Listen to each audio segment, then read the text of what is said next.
Hey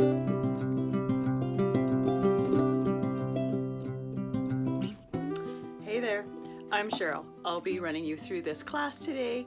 Thank you so much for joining me for this mixed media poinsettia vignette class. For this class, we're going to be making this version of the poinsettia vignette, but I have also created one with a silver and blue color scheme. We also have one with a cream and gold color scheme.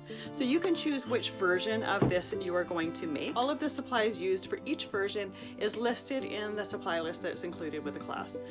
In the supply list, I've linked to where you can find all the supplies that we're going to be using to create our poinsettia vignette. This is going to make it so much easier for you to source your supplies and sometimes see some of the supplies that we're using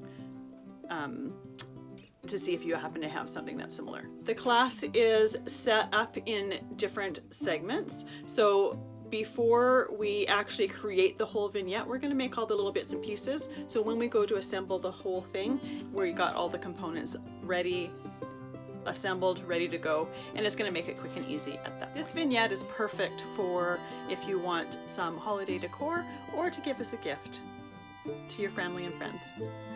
Having said all that, let's go make a poinsettia vignette.